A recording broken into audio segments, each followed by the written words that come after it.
Abidjan a accueilli le samedi 1er février 2025 la première conférence internationale sur l'électroatome.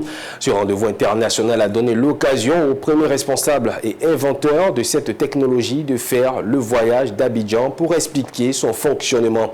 Plusieurs délégations sont venues de plusieurs pays du continent et au-delà et ont suivi avec intérêt cette première rencontre avec Victor Tchouanov.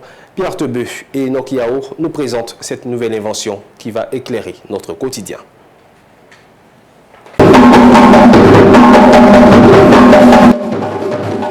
Il était très attendu. Il a enfin fait le voyage d'Abidjan pour expliquer une technologie encore méconnue par le public, électroatome. Les participants, eux, n'ont pas voulu se faire compter l'événement. Ils sont venus nombreux de plusieurs pays de la sous-région pour y prendre part. L'objectif de cette conférence internationale est de présenter cette nouvelle technologie russe au monde entier.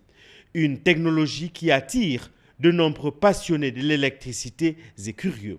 Son promoteur nous explique cette révolution. Мы планируем выпускать электростанции для частного домовладения. C'est comme ça que l'électricité là en fait n'est ni une électricité fossile, ni une électricité qui est basée sur n'est pas basée sur une électricité fossile, n'est pas basée sur une électricité renouvelable. C'est une électricité qui est basée sur une poudre autonome à boucle fermée qui va permettre aux personnes de pouvoir bénéficier de l'énergie de façon gratuite. Cette énergie-là, cette électricité-là sera donc mise dans les maisons. Les personnes qui ont besoin de maisons, ils auront un courant de 16 kW qui va alimenter des maisons. Pour les personnes qui veulent utiliser cette électricité-là pour leur entreprise, ils bénéficieront d'une électricité avec 32 kWh. Maintenant, pour ceux-là qui veulent alimenter un mini-village ou une zone urbaine, ils peuvent aussi bénéficier de cette électricité-là pour pouvoir alimenter cette ville-là. Électroatome produit le courant électrique par friction de fines particules de poudre dont la taille est inférieure à 20 microns.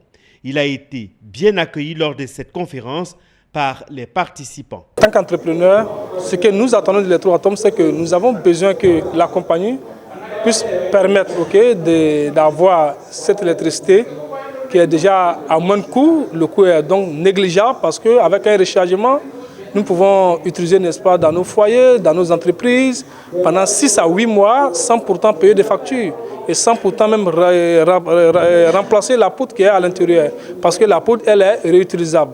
Pour moi, c'est d'abord des avancées technologiques d'abord, et aussi des avancées dans la protection de l'environnement, parce que cette technologie protège l'environnement. Sur un seul remplissage, la station est capable de fonctionner jusqu'à 8 mois, puisque les particules de poudre sont capables de restituer leur charge à 80% dans une chambre de récupération spéciale. Électroatome a de beaux jours devant lui. Bienvenue à cette nouvelle technologie russe en Côte d'Ivoire et en Afrique.